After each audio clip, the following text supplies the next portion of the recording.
Hey, you dorks, this is Gunnar Hansen, Leatherface from the Texas Chainsaw Massacre, and you are listening to The Dorkening. Hi, I'm Brian Johnson, and although you probably accidentally stumbled across it and have no idea why you're watching it, you are in fact watching The Dorkening. Hello, this is Tom Kenny, voice actor, the voice of the Ice King on Adventure Time, and SpongeBob SquarePants. Ah, meow. Oh, Gary the Snail, too. Hey, guess what you're filling your eye holes and ear holes with? The Dorkening! Oh, I love the Dorkening. Very popular in Ooh and Bikini Bottom. Hi, I'm Lou Ferrigno. You're watching The Dorkening. And you know what? You don't like me when I get angry, so don't get me angry. You better keep watching The Dorkening. Hey guys, this is Felissa Rose, and you're watching The Dorkening. Hey guys, it's Courtney Palm. We're shooting Death House, and you're watching The Dorkening. This is Anthony Michael Hall, and you're watching The Dorkening. Stay tuned. My friend's going to show you what entertainment's all about, baby. The Dorkening.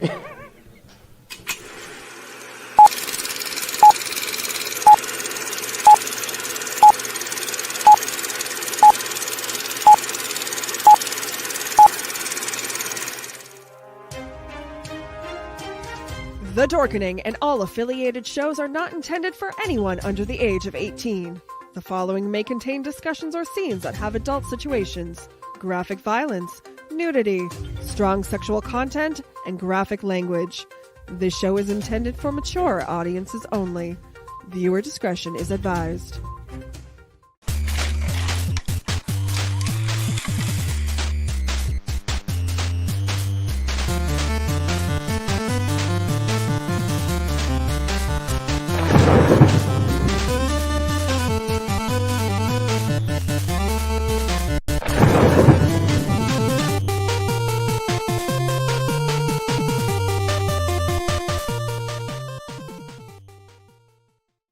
Rise and shine, my sinners. When Father Evil starts his day, he gets a little deadly. Deadly Grounds coffee has the richest, smoothest flavor you'll find anywhere. It's sinfully delicious. Once you go deadly, you never go back. Order yours at getdeadly.com. Coffee's so good, it's scary.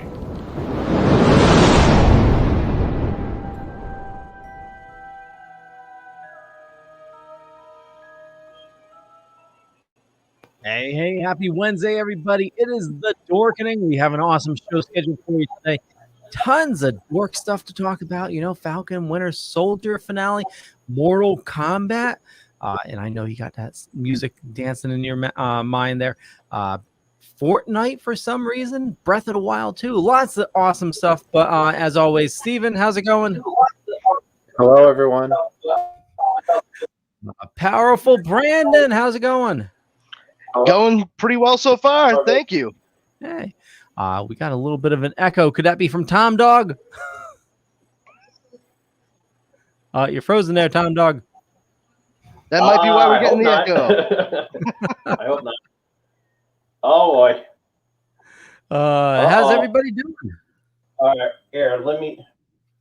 Okay, first we'll let it go. Frozen reference. Didn't hear Turn that. on the sound a little bit. There we go. Okay. Am I coming in clear now? You're still frozen. Okay. All right. How am I now? Why don't you hop out and then hop back in? Maybe that'll give it kick it into high gear. Oh my God. Miranda Lewis says, Tom Lewis, check out these guys. Thank you, Miranda. Trust me. Channeling. All right, hold on. Okay. I'll pop you out until you come back. We'll let him get it fixed. Yeah, definitely had an audio issue there. Reboot. Yeah, that always fixes it. Kind of makes me want to watch Max Headroom for some reason. No, I know. Tom, if you can still hear us, which you probably can, maybe hop out of the chat and then hop back in. Sometimes that fixes it. But yeah, some awesome stuff happening this week. And we can get Tom's thoughts about it when he comes back. But Mortal Kombat, it seems like this is set the world ablaze. You either hate it or love it, and if you love it, people hate you because you love it, or if you hate it, people, I don't know. Let me just address the haters real quick. Are you still pissed off you lost your mortgage and quarters in the 90s over the arcade game? Or is it just because you loved Paul W.S. Anderson because he typecast his wife and everything? What is the deal with this movie? I thought it was fantastic, and come at me with the hate. I'm sorry. You don't like Mila Jovovich? No? No, I'm sorry. I don't care. It's just this and Sonic are the only movie to video game adaptations I thought were faithful. And here's my theory: how do you adapt? And this is when I do my panels, the super retro panels and all that at conventions. I always ask it to the crowd, and they're always stumped with it. When you look at Super Mario Brothers in '93, and if you were Hollywood, how do you take World 1-1 and then put it to the screen? You don't. With Mortal Kombat, not looking at 95, I'm looking at this. You take that stuff and put it in, they have so much potential and storyline, and they can grow with that. And they did. You took two big characters like Scorpion and Sub-Zero and gave them something that they didn't do in 95. They gave them a rivalry, and they gave them a story, a big story. Like, they hate each other. They've hated each other for centuries. And then you have all the other characters from the 3 games, which they're going to build upon because they've announced a sequel, and they're going to keep building on it. And I don't know what people's gripe is about the negativity. Did you not like? What did you not? Comments, people. Okay. Comments. Well, we got a bunch of people watching, so if you hated it, please post in the comments why you hated it. Powerful Brandon, did you see it? I did. I did watch it, and I didn't hate it. It was definitely. I was definitely no. Listen, I didn't dislike it. I'm not saying that I hated it. But once again, like, I'm not a huge gamer. I am aware, like I've been mentioning to you, Steve, right before we started. Like, I played all the games, like 1 through 3, for all the cartridge consoles. You know, they were bread and butter if you had Sega Genesis or Super Nintendo. You had to have them. But I wasn't mired in that scene. Like, I'm a geek of a different cut. Like, video games, I actually always really rather enjoyed like watching my friends who were super into them play them, because then for me it was just like watching a show, as opposed to like having to go through the frustration I saw them go through constantly. So like, I felt like John Lovitz in The Wedding Singer a little bit whenever they would play video games. They'd be like, they're losing their minds, and I'm reaping all the benefits. You know, just real quick, Tom Lewis is asking which game. We're talking about Mortal Kombat, the movie, and obviously talking about the game as well. I'm sorry, continue, Powerful Brandon. But honestly, like, when it comes to Mortal Kombat, I remember seeing the original movie and finding it to be disappointing, because it just, like, on a very kid level, like, where's everyone's cool powers? Like, why can't Liu Kang shoot out a fireball? Like, why doesn't Johnny Cage have his shadow kick? Like, none of that cool stuff. So that was very disappointing. However, I will say, what built up my hopes beforehand, just aside from knowing the game, was my best friend growing up, Will. He actually had the novelization of the movie Mortal Kombat, that first one by Paul W.S. Anderson. And Steve, I got to tell you, you should track down that book. I do believe it's everything you wanted to see in a Mortal Kombat movie when you first saw that piece of crap. Yeah. But this movie, it had a lot more substance of what the video game is. compared to what we had originally between those two god awful movies, Mortal Kombat and Annihilation. And if you look at the game, if you look at the characters, they were faithful to what they did. If you saw Liu Kang and he did his flying kick, and Shang Tsung sucking the soul out of Kung Lao, and Jax just doing his thing, and then they done their they got their moments in, and that's something you see in the games. And Liu Kang's finishing move with the dragon in the first game, and you saw like a little Easter egg with the narrow bridge with the spikes down it. You saw that with Jax fighting the hammer guy. I mean, yeah, they took some liberties with the girl with the chick with the wings, and the guy with the hammer. They were never in the games, but God, that's fucking Cyrax. What was his name? Cody Young? Was that the Cole Young? Cole Young. He's not in the games at all, is he? No, but okay. Sorry, I didn't mean to like throw you off. I was just legitimately curious. Go ahead. No, I was just going to say, just real quick, Facebook user says, I am with Brandon. I am not a big gamer. So when some cool movie comes out like Resident Evil, I liked it. I know people who hate it because it was not faithful. We're going to try bringing Tom in, see if he's any better. How you doing there, Tom? Hey, how's it going? Good. I think we still might have... Am I coming in clear now? I hope. We'll see how the delay was. Okay, let me...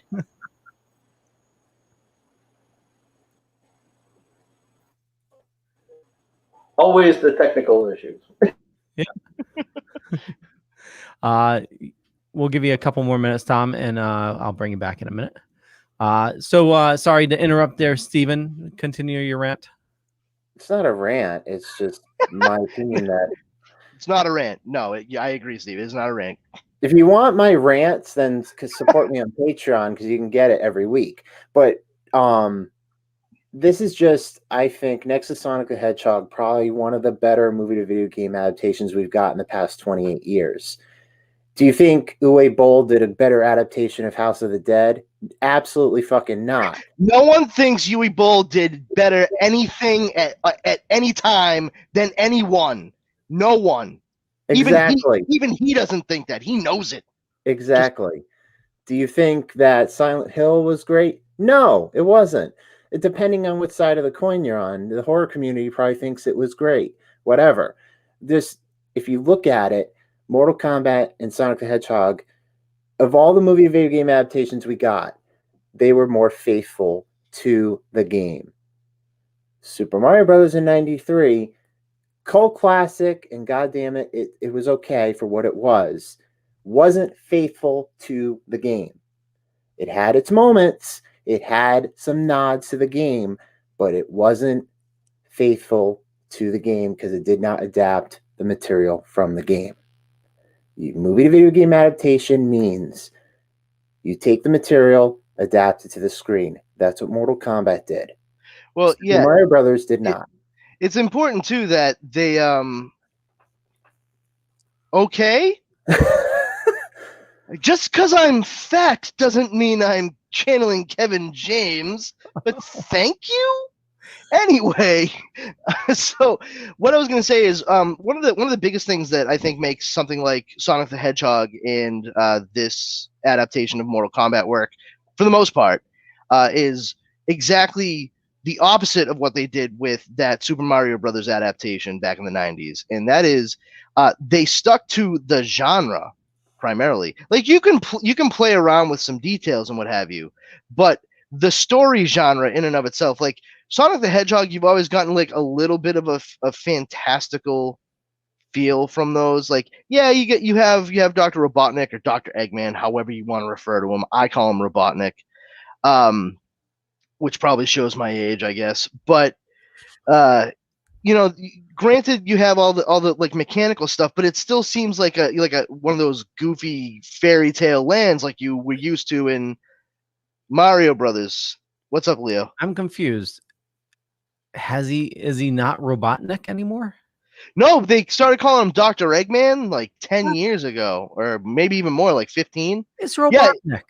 That's listen. You and I clearly agree on this, but he is no. That's why. If you watch the movie, towards the end, like, because they, his name is Robotnik and all that jazz. But for any newer generations, younger kids that might have seen it, that might have been confused, Sonic throws Eggman at him as an insult in their last little battle right before he gets thrown into the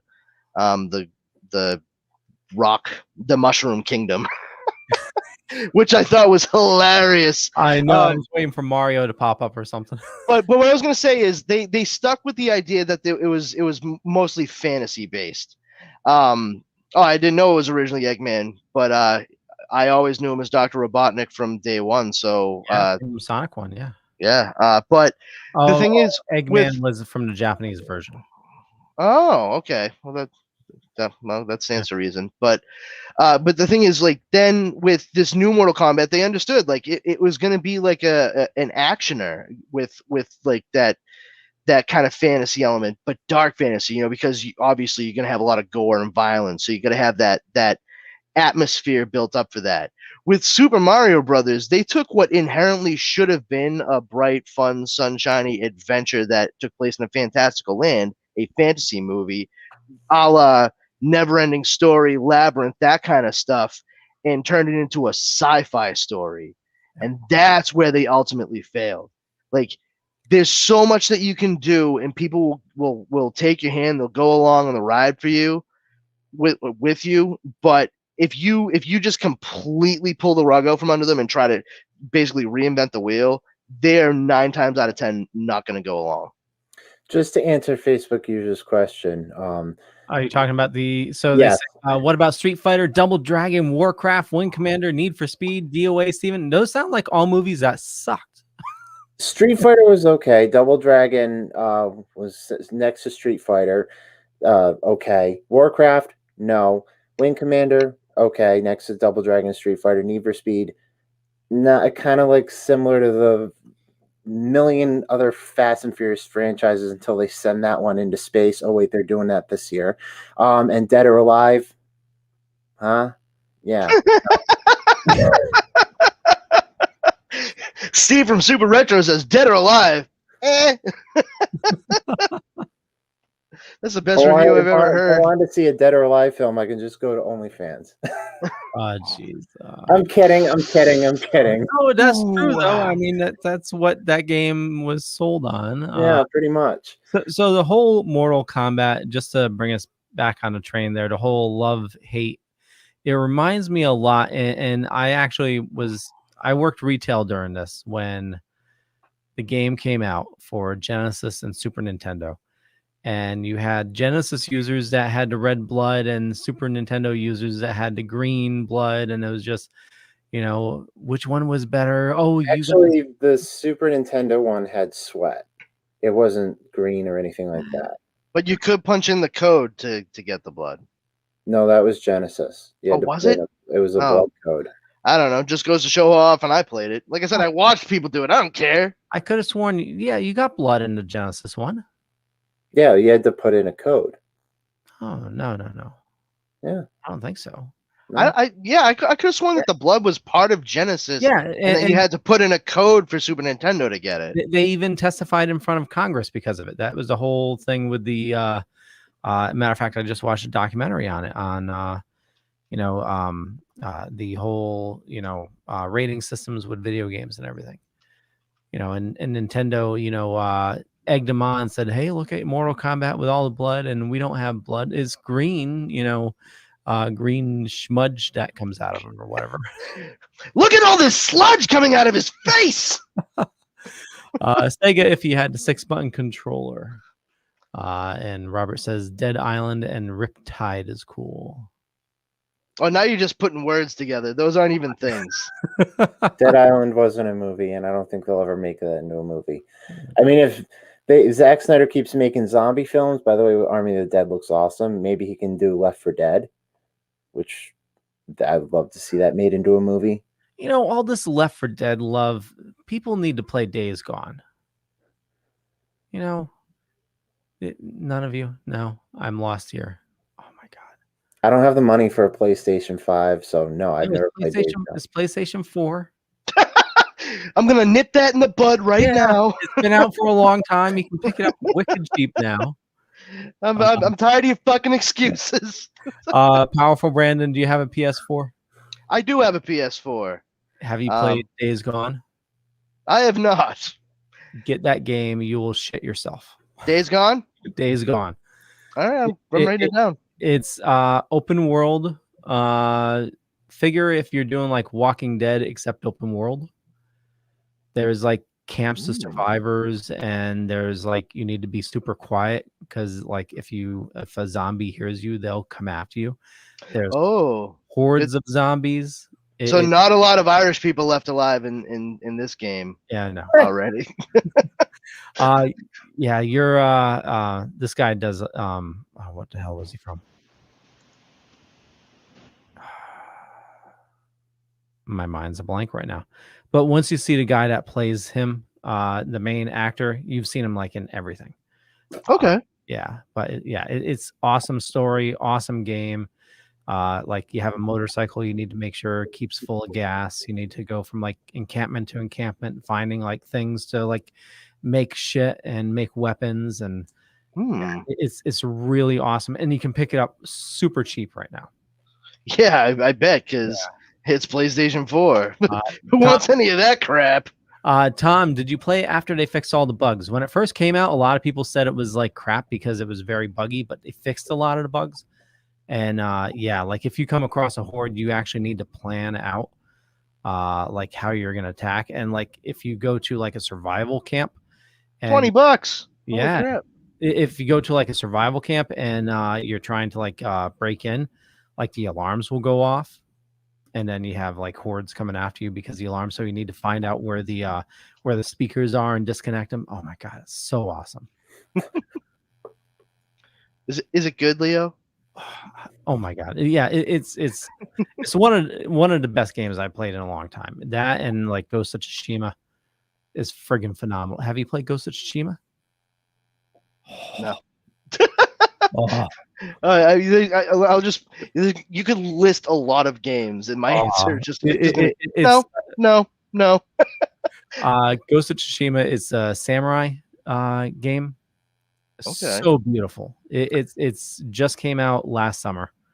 The open world samurai saving. See, it's been tricky. See, right now my wife and I were working on making like a media room. Because we've just had one common area that we've been using for our entertainment needs.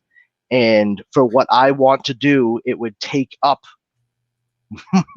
all of our time there, especially because I have ADHD. And that's not like I've self-diagnosed. No, a doctor was like, hey, I have a series of letters that apply to what your personality is. And I take medication. And unfortunately, part of my issue is hyperfocus. So if I start playing a video game, the 5 minutes that I play it is actually about 6 hours because it stretches out very easily. I'll blink and I'll be like, how's it midnight? Did I eat? How did I eat? And my wife will be like, I slowly slid Taco Bell over in front of your face and you ate it while you made Link walk through the woods. I'm like, that sounds right. That all sounds right. I have to agree with Robert's comment. There are too many game systems out there. I agree with that. But the thing is, if you stick with Sony, they have the what my brain's mush. It's been one of those weeks. Games that are only for Sony, exclusives. Just to tell you how bad this was, I was trying to say Scorpion in the last show, and I said Scorpion. I need to see that character now. It's all the Mortal Kombat characters, but as like animals, like woodland creatures. It would be Mortal Wombat. And Tom Lewis says, "I'll give it a shot again." And Far Cry kind of, but it's more. it's more Horizon Zero Dawn-ish. It's the controls are very solid. That's another one. If you haven't played Horizon Zero Dawn, oh my god. Have you played Horizon? You haven't played Horizon? Oh. No, I'm writing all these things down, bud. Okay. These are all games that have been out for a while. You'll be able to get them super cheap. Horizon Zero Dawn, essentially the world went to hell. And these like infested like robotic creatures like destroyed all life on Earth.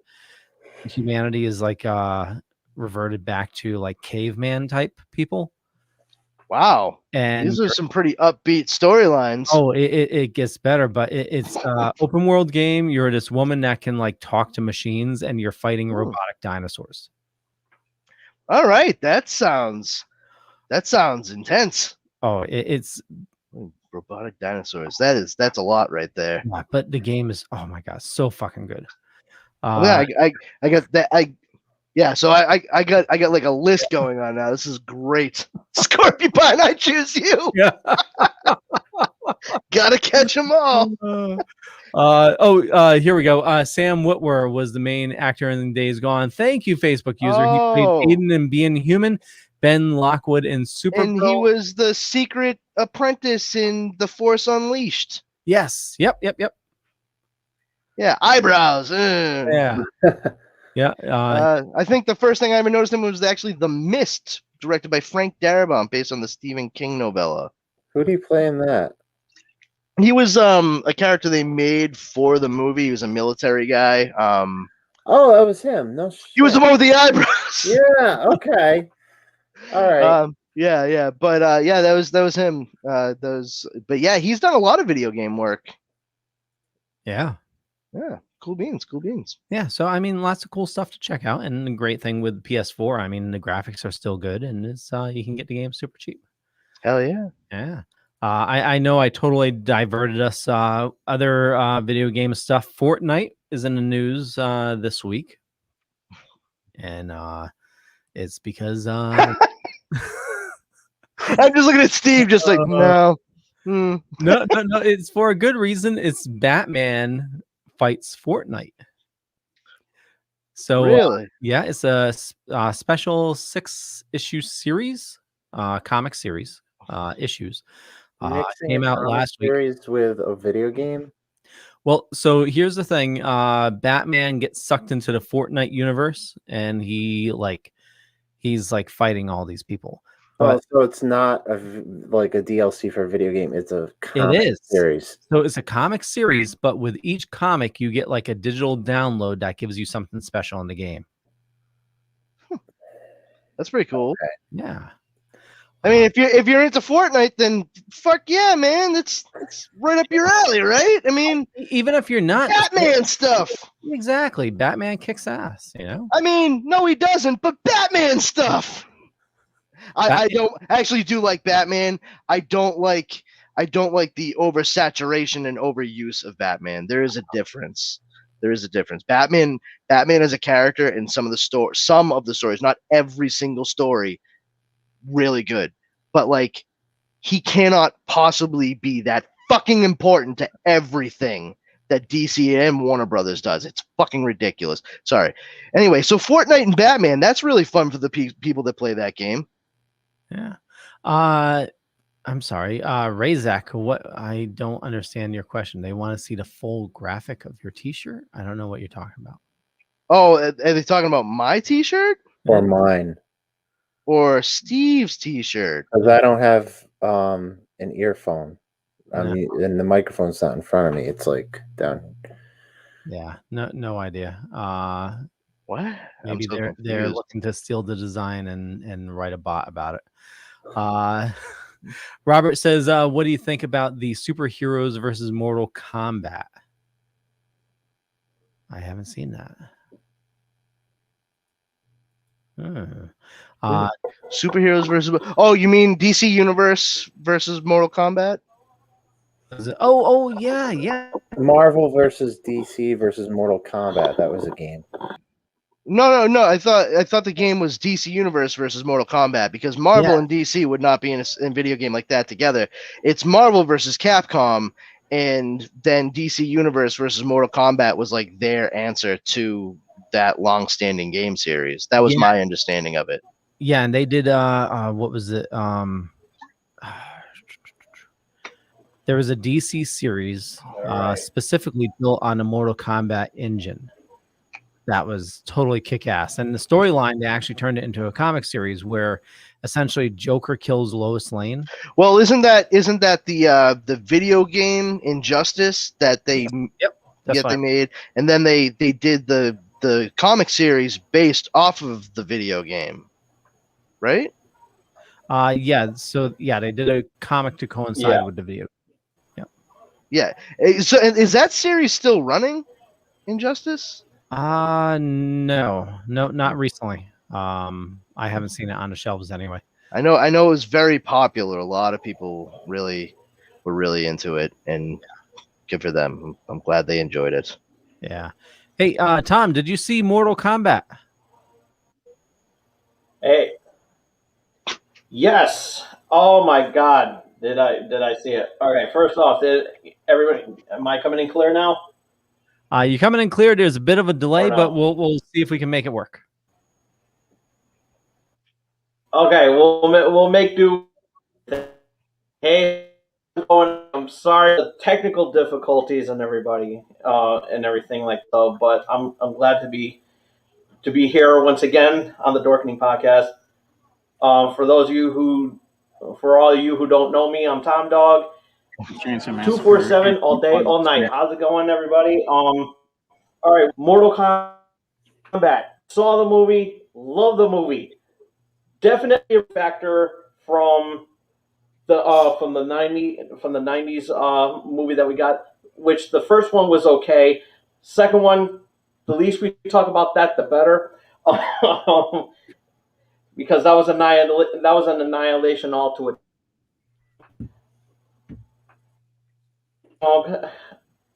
The way I looked at this kind of was reminding me of the newer Mortal Kombat video games that are out. You know, because back in the 90s we had we had to work with the Mortal Kombat video game.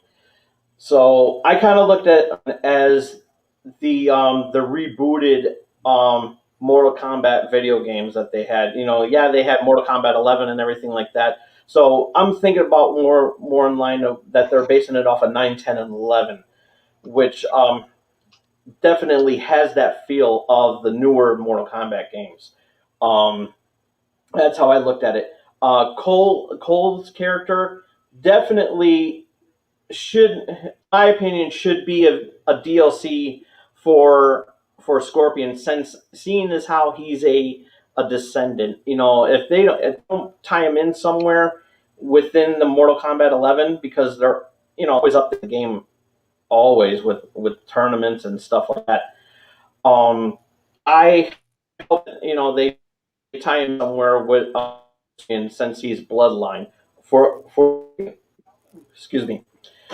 So yeah, and definitely I'm glad that Uwe Boll had nothing to do with this movie. With everything. I know you guys were mentioning before about The Dead. Fucking hated that movie. I hated that movie. I literally want my $8 back from that one. You know what? And ever since I saw that movie in theaters, I have not played it in the arcade. I stopped playing it in the arcade, and that's one of my favorite arcade shooters. So if they remake without Uwe Boll, then I'll be happy. Yeah, I still need to go back and I've only watched about half of the movie so far, but I'm enjoying it so far. I just don't get what the hate is. Yes, but, I'm not going to spoil nothing, but yeah. But yeah, for those of you who haven't seen it yet, go check out this Mortal Kombat remake. It's actually really good. It's definitely my best pick. With the with the, like I said, it reminds me of the newer Mortal Kombat games, like Mortal Kombat 9, XL, Mortal Kombat 11, that sort of thing. That's what it reminds me of, is more of the newer stuff. And let's face it, let's be, we should all be glad that we finally have a Mortal Kombat movie with faces in it. Yeah. That Mortal Kombat Scorpion. I know Scorpion's Revenge, they just added, and plus also some other movies, like Mortal Kombat Legacy added on just recently too. Tom, we're losing you. So what I'm gonna do, I'm gonna boot you out. But no. Like, so now it's General Zod from Superman. Forgive me. Why don't we connect this weekend and we'll try to see if we can figure out what your issues are. Okay, that sounds fair. That sounds fair. Cool beans, bud. All righty. We'll catch you later. Have a Thanks good for one, your. guys. You too. Bye. Yeah, we'll figure out what's up with Tom. I think it might be. He said he has a new camera, so it might be his resolution is taking up too much internet. Pipage, whatever. Let's see. Robert says, I've seen the first two, not the new one yet. Definitely check it out. I mean, it's HBO, if you have HBO, and if you don't, why not? There's so much awesome stuff on there. There is actually a lot of good stuff. I mean, I know this might sound silly, but I've actually really been enjoying going through all of the Looney Tunes and Merry Melodies. Oh, nice. Yeah, That's what I've been doing too. Yeah, it goes all the way back to the beginning, when it's just like all dancing flowers in pots and singing songs that like clearly are just being played from a 45 somewhere in the background. Like, it's great. And then I don't know, probably according to what HBO Max is, like 4 seasons in is when you first get like Fat Elmer Fudd. Yeah. As he first appears, and then slowly but surely they pepper in Bugs Bunny, and he becomes the character that we know, and it's just great. I mean, I started because I actually was sitting down with Dara the Tiny German not too long ago. Like I've mentioned before, she's never seen fucking anything. I don't like, it's part of how our relationship works, because basically I'm just like, yeah, she's staring at me right now, giving me a dirty look too. Am I wrong? No, I'm not. Yeah, see, but the thing is, she I say to her all the time, like, oh, this thing, and she's like, I have no idea. And I'm like, what? So I curate whatever the fuck she watches. That's how it works out.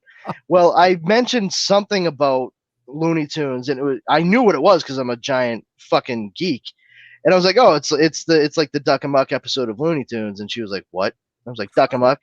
Like where the animator is like erasing and Daffy's losing his shit, and she's like, "What?" I'm like, he. Oh, you know what it was? We saw something that looked like when they draw him as the 4-legged thing, and I was like, "Oh, it's just like," and she had no idea. Like, I showed her the whole thing, and she was like, "Oh, that was really funny." I'm like, "Hold on, wait, like, so still no recognition." Like, not like by the end, like, "Oh, okay, yeah, this one, I've seen it." No, nothing. Like, were your parents actually Russian spies? She's just staring at me and won't answer. And she walks by. I totally get it, because me and my wife were the same way. She's seen very little. Three's a crowd. Me and my girlfriend are the same way. Because there's some movies my girlfriend hasn't seen, and we'll watch them together. And there's some things that I haven't seen, and I'll watch with her. So it's an even trade. So I still need to watch Sound of Music with my wife. I that's one movie I have not seen, and she's like, she keeps on begging me, like, not begging me, but saying like, still haven't watched it with me. Yeah, you should see it. I mean, it's worth seeing at least once for sure. I don't know what your stance is on musicals and movies about Nazis, but hey, this is a twofer, so you got that going for you, which is nice.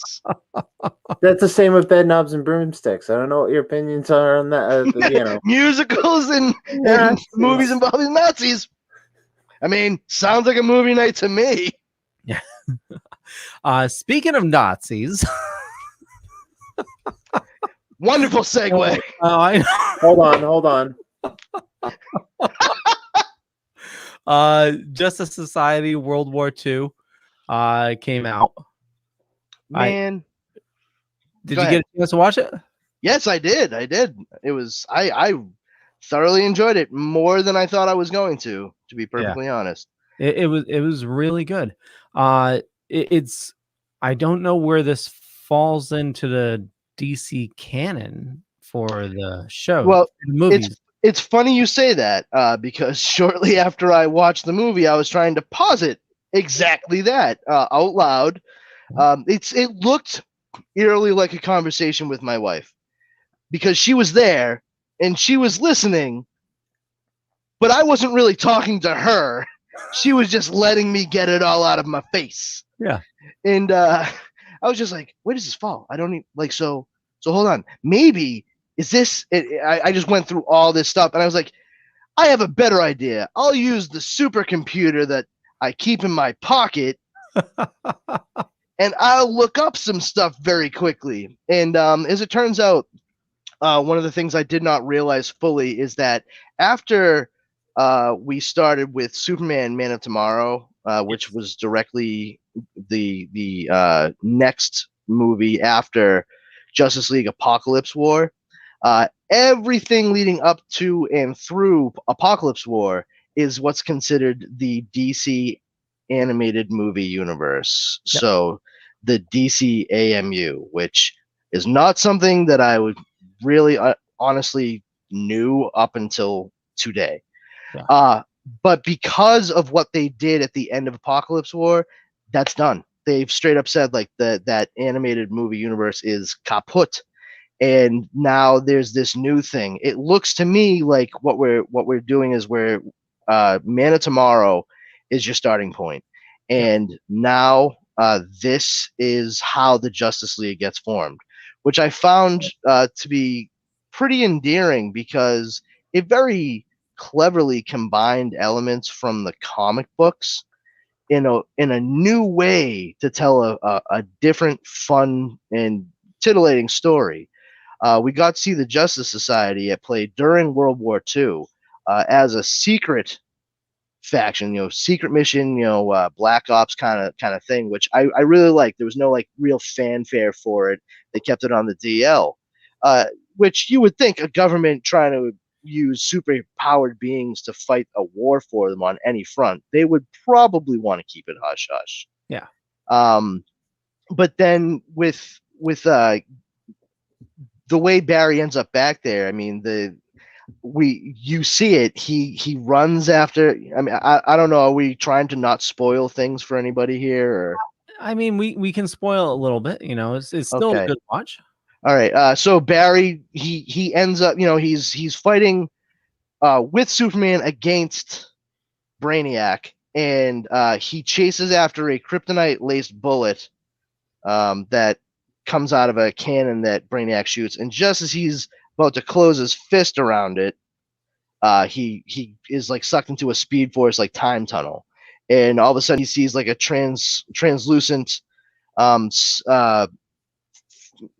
silhouette basically of Dr. Fate saying like, keep running, and he's in World War II in fucking France all of a sudden, and now he's got to contend with Wonder Woman for some reason in World War II, as well as other members of Justice Society, Hourman, Jay Garrick Flash, Black Canary, Hawkman, and Rex Tyler's Hourman, which I was very impressed that they kept how he gets his powers in it.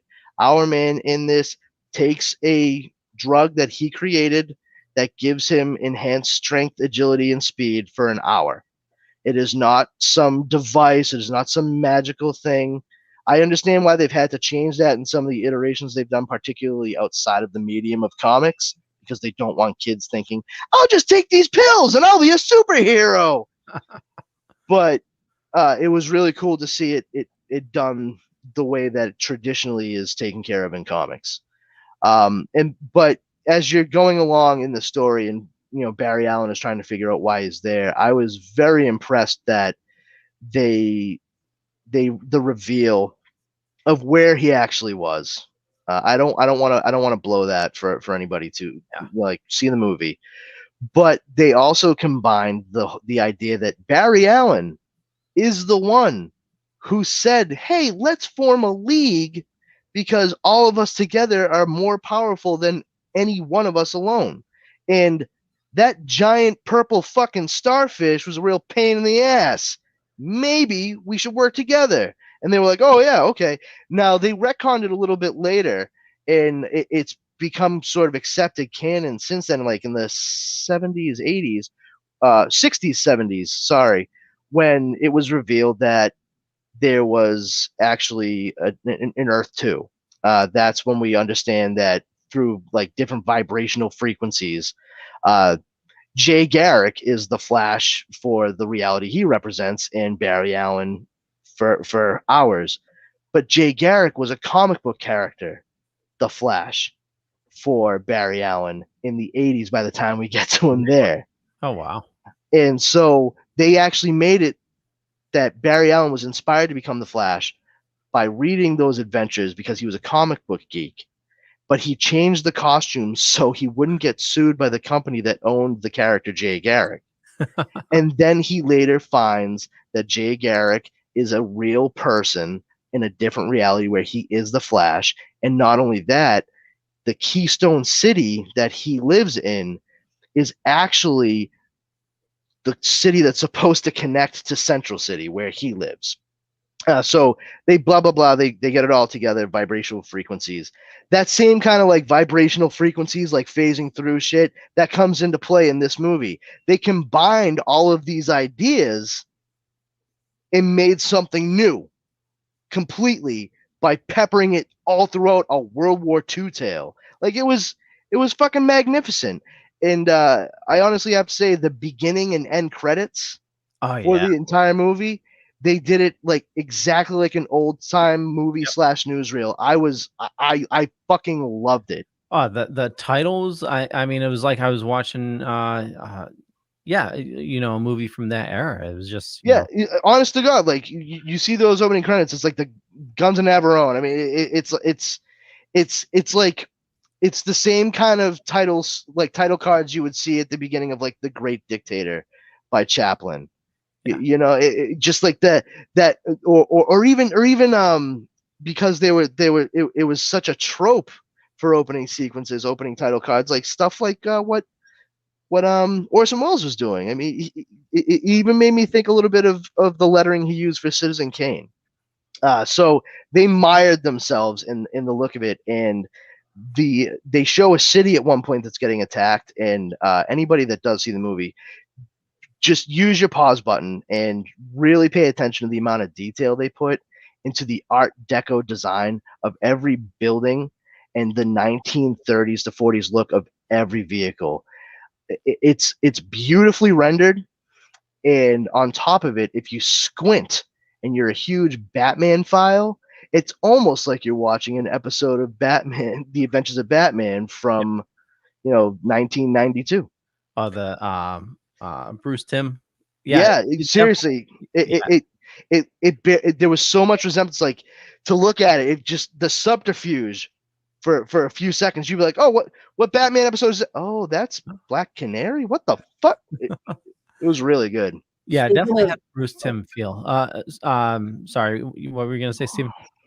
This wasn't related to what you guys were talking about, superheroes and all that stuff. But when Brandon mentioned Citizen Kane, something just came to mind because there was a Citizen Kane was, it's got 100% rating on Rotten Tomatoes. Now it's not rated 100% because someone unearthed an 80-year-old review of a negative review and posted it on Rotten Tomatoes. That's why it's like now dethroned, just like Mank was dethroned at the Oscars, which I'm still a little miffed about, because Mank is a good film.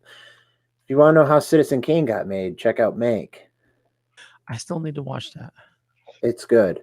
It's on my list. I've heard that it's excellent. I mean, it should have won an Oscar, but props to whoever directed Nomadland for winning Best Director. She's going to direct Eternals. So now we have an Oscar-winning director about to direct directing a Marvel movie. So, props for that at least. Oh, you know what? That actually was a news bit this week too, because Paddington 2 is now the highest rated movie on Rotten Tomatoes because of that. What? Yeah, Paddington 2 is now the highest rated movie on Rotten Tomatoes. It just ekes out Citizen Kane now. That's messed up. Oh, jeez. Yeah, I'm sure there's a lot of Paddington fans out there that think it is not. Yeah. You mentioned Marvel. Speaking of that, what did you guys think of Captain America and Winter Soldier? Oh, that's spoilers, Leo. I mean, it's whether you say Falcon and Winter Soldier or Captain America and the Winter Soldier, either way, it was good. Yeah.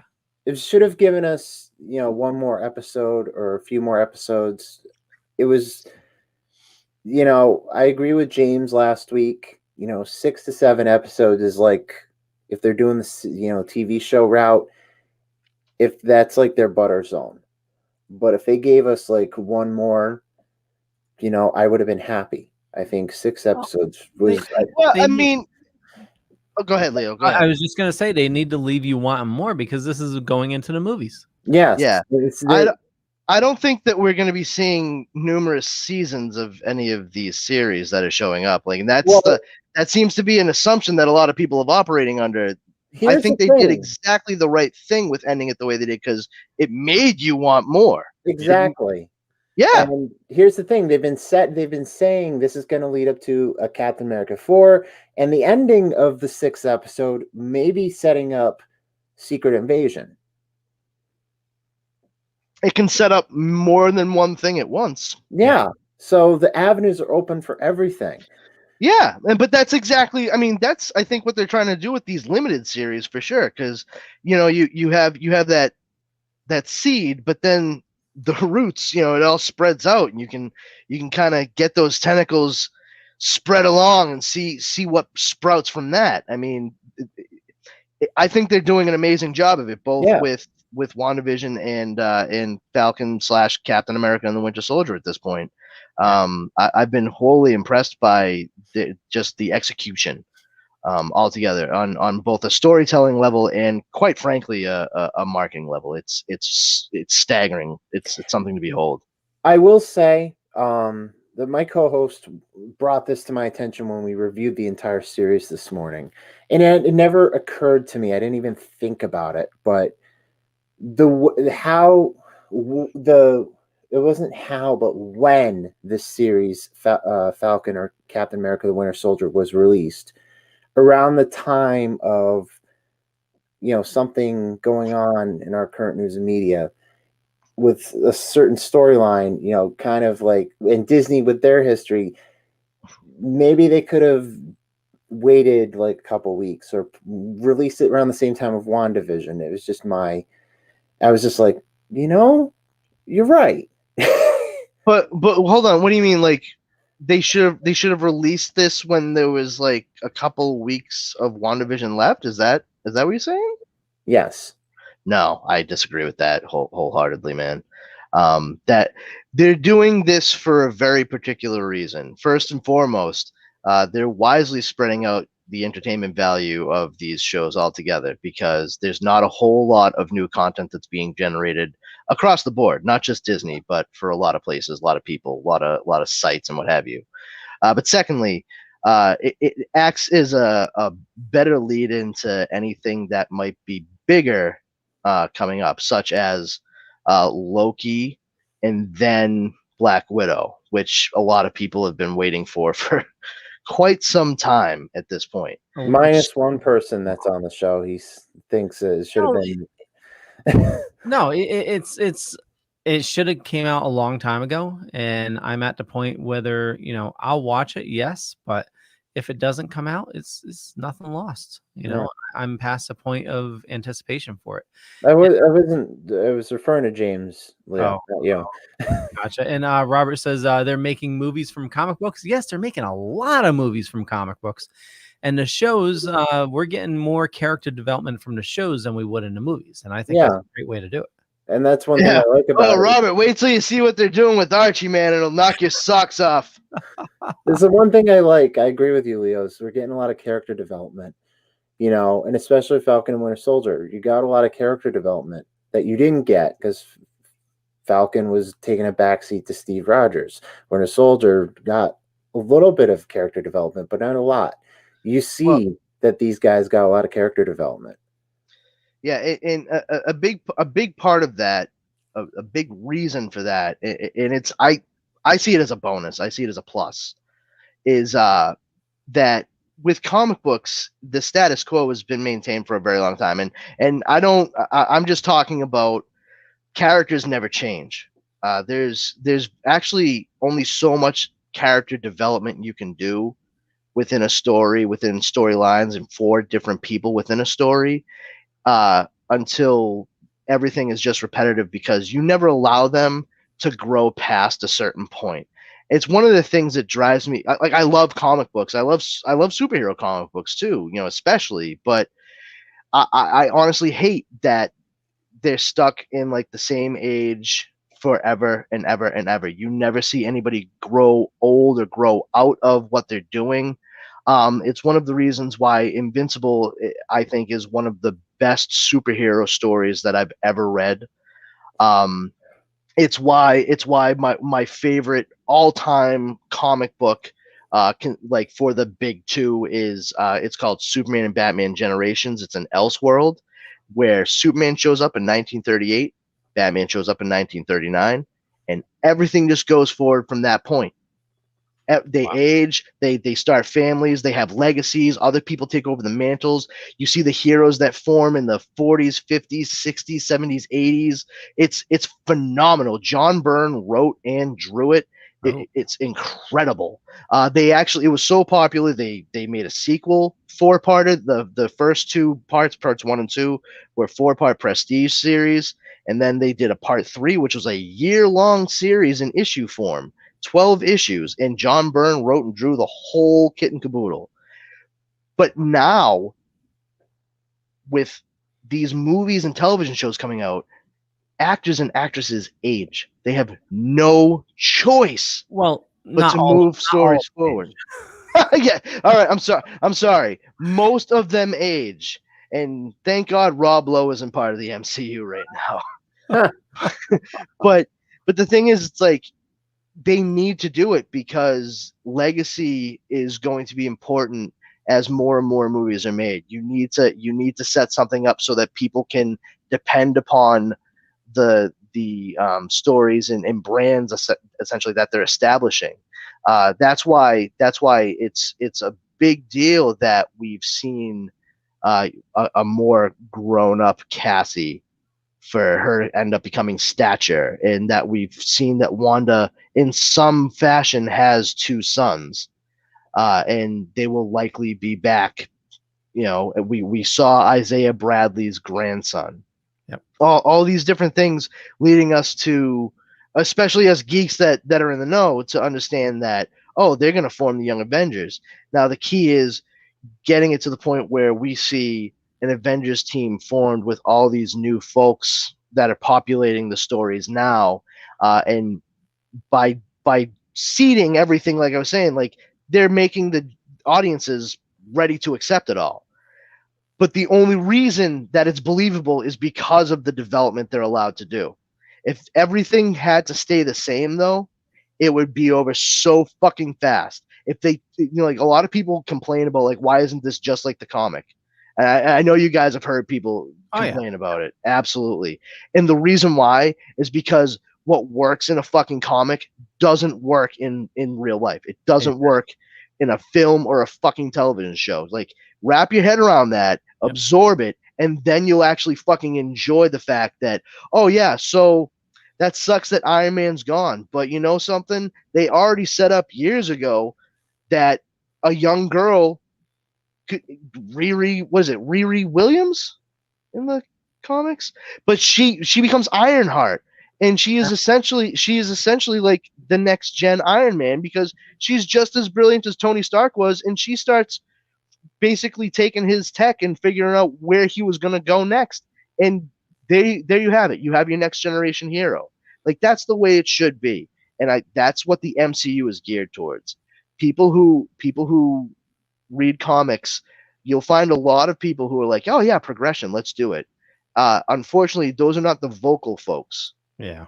The vocal ones are the ones who just want everything to stay the same forever and ever. And the fucking conundrum of that is they scream about how they don't want anything changed. It should always be exactly the way it was.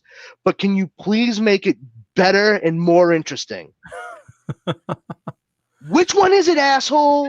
Exactly. Pick a lane. Yeah. I mean, we in the Splash Pages show we've been doing, we've been reading a lot of when WandaVision was out, we read a lot of the classic X-Men that had to deal with like Vision Quest and everything like that. And it's a breath of fresh air to watch WandaVision after reading those comics, because they put so much drama into the old comics, so much relationship crap. And it's just, seeing what they did with WandaVision, where they went in and they handpicked little items from each of the series and to make an original storyline was fucking phenomenal. But if you were to make it just like, Vision Quest or something like that, it would have been idiotic. Yeah.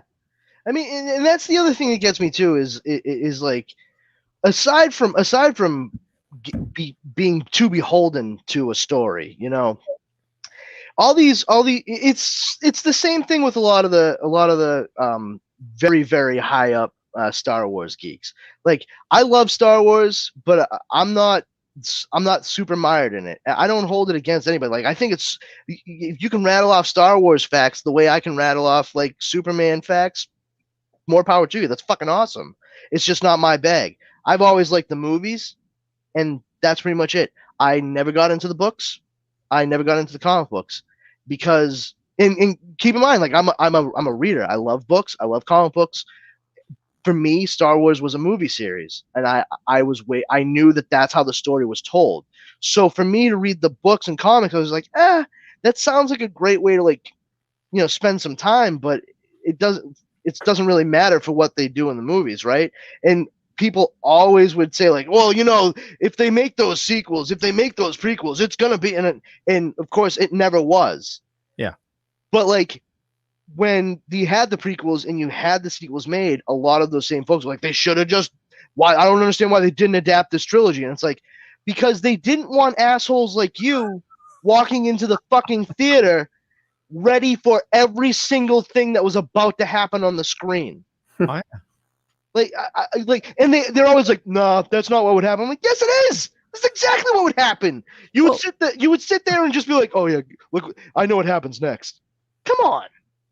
Well, that's what happened with friggin' Game of Thrones. It followed the book, except for it deviated a little bit. But I remember people freaking out. Oh my god, next week's episode, the Red Wedding. You won't believe what happens. Oh, thanks for that. What they get? That's like party bags at the end. Oh yeah, they get something at the end. Don't you worry about that. Yeah, it's we live in a time where you have people that, with the anonymity with the internet, and just people that just don't know how to socialize, and just they scream the loudest, and they make other fans look bad. Yeah, it's a strange sense of entitlement. Yeah. And I don't know, it's just it drives me bonkers, because those are the folks that never want to have like a fun conversation. They don't want to talk about the things that they truly enjoy about a character or fandom. It's like they exist to just scream about what everybody else likes and how it's wrong. And to me, like, I got better things to do with my time than to talk to a shithead like that. Exactly. Yeah, everybody has an opinion. They're just like assholes. They all, or like I always say, like what you like, don't be a dick. There we go. Yeah, I mean, everybody can't be me and like everything, Yeah, and, it's funny too because like sometimes even if I don't love everything, Yeah. but I try not to get down on anything else. Like you try to be constructively critical, not just like tear shit down. But I've had certain individuals, Patsy, the Angry Nerd from Third on Thursday, like he and I just in personal conversation. He'll be like, "Oh, this thing was great," and I'll be like, "I had a couple of issues," and his like straight up, he's like, "Oh, Brandon had a couple of issues with it. What a surprise!" I'm like, "Is that who I am? I'm sorry. Like I wish I could have given this like a fucking automatic pass, I guess, but no, man. Here's the couple things, just nitpicky." And he's like, "Yeah, that's fucking nitpicky, all right." I'm like, "Dude, all right. I was trying to undersell it, man. It fucking sucked." He's like, "All right, yeah, maybe it was a problem. Why are you giving me so much shit?" But that's the kind of thing. It's like sometimes I can understand like trying to actually have a conversation, and some people, of course, Pat was busting chops, but other people, they do take any kind of criticism of what I think they like as a personal attack, and that makes it very, very difficult. Yeah, totally get that.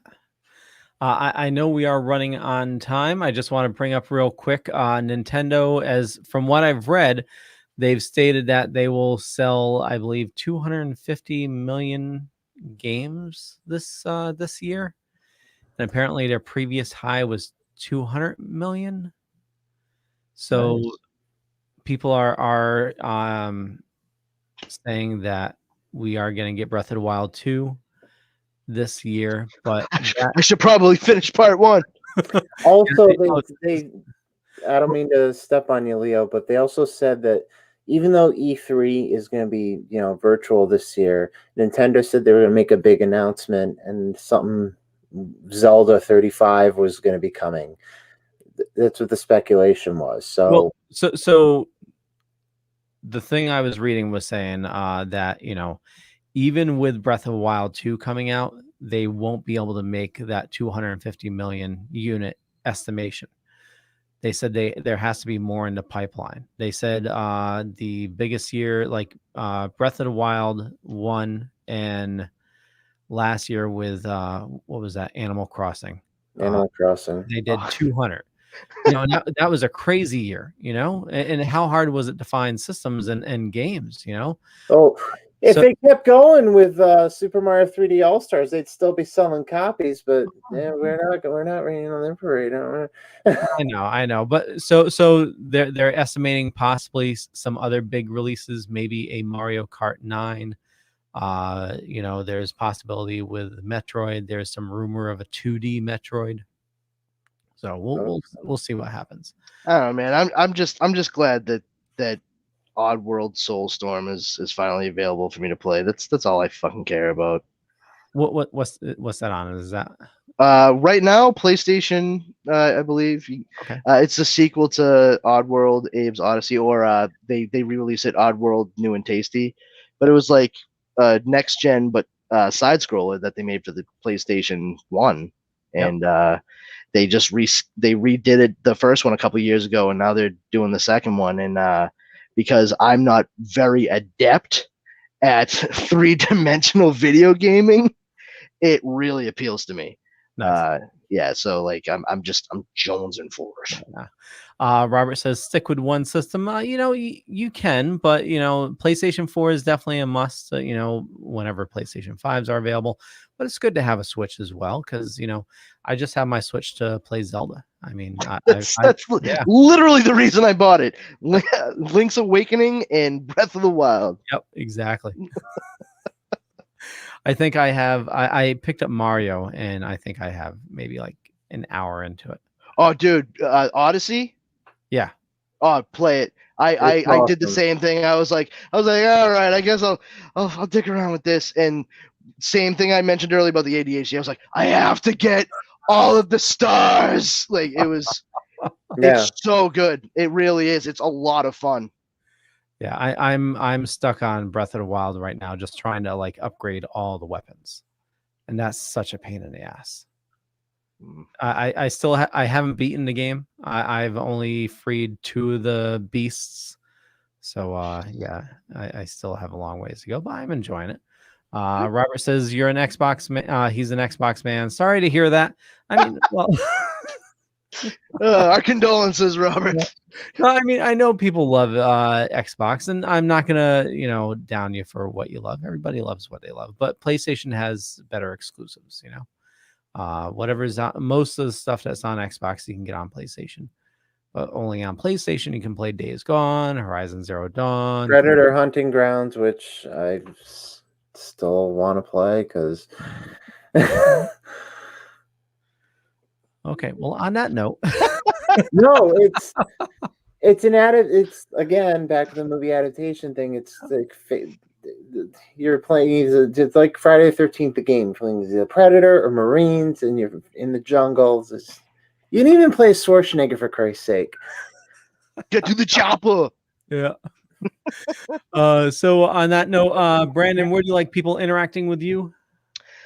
Come on down to the Powers Combined group on Facebook. You can find it facebook.com/groups/Powers Combined.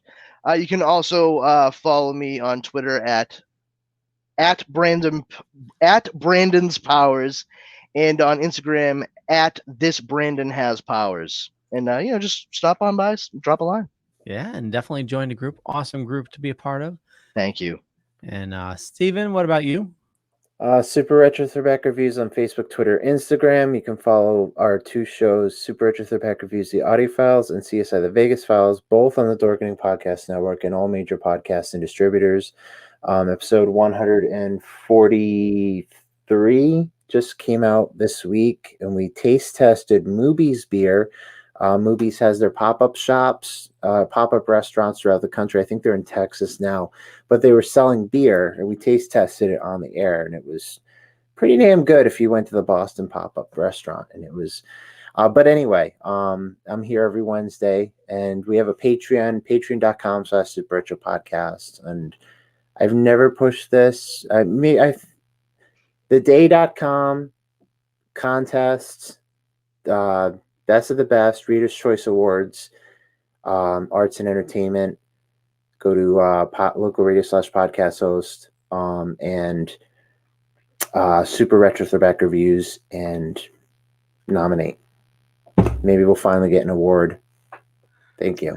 Sounds good. And for me, Google Leo Pond. You find a bunch of stuff. Could be true, could be not. But more importantly, follow these awesome people and head on over to the Dorkening. Over 30 shows on a network. Lots of awesome stuff.